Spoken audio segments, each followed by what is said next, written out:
Welcome to the only daily podcast focusing on compliance news of the day. Each morning, start your day with a cup of coffee and Tom Fox, the voice of compliance, to hear about 4 of the top compliance, corruption, or leadership stories you will need to start your day.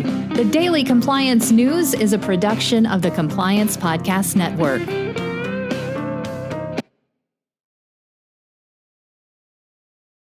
The Daily Compliance News for May 11, 2021, the All FT edition.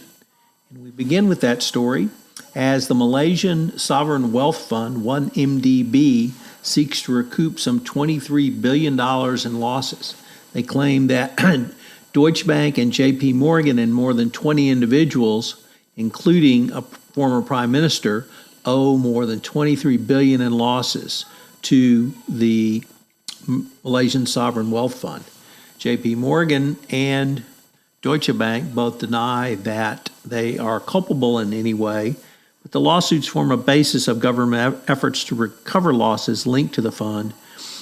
The banks were sued because they were alleged to be conduits for 1MDB, a person involved in the lawsuits. They became embroiled in the scandal after providing the fund with services that included transferring and raising billions of dollars. The claims against them include negligence, breach of contract, conspiracy to defraud, and dishonest services.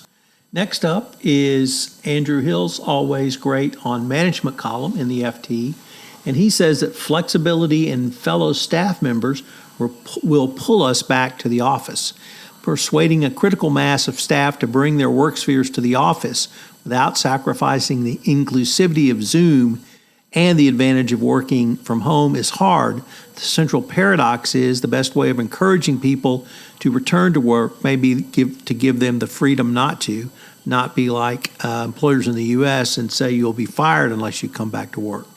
It is one of the reasons HR departments are still figuring out what to do. The power of design and optimism in the future of Midtown Manhattan may depend on the intermingling of red and white blood cells of both commuters and residents.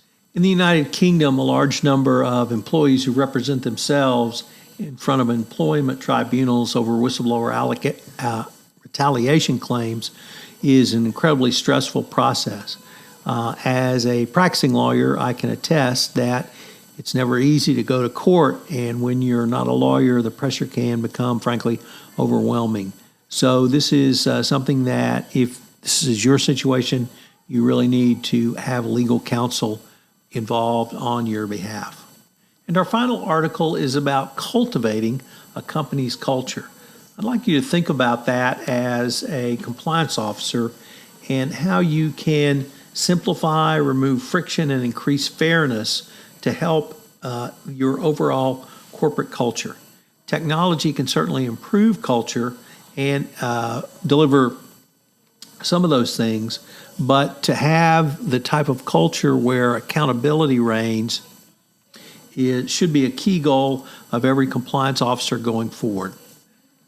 So check out any of these stories in the FT. I know you will find them very interesting.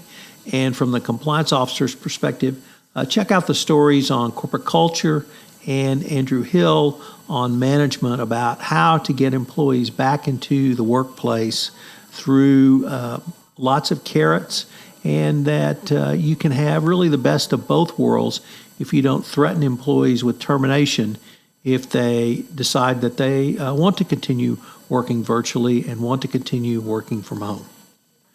Check out the newest podcast on the Compliance Podcast Network, Survive and Thrive, where with my co-host Courtney Nordrum, we take a look at compliance disasters and how to avoid them going forward. The Daily Compliance News is a production of the Compliance Podcast Network and a proud member of C-Suite Radio. Thanks so much for listening. I hope you'll join me again tomorrow.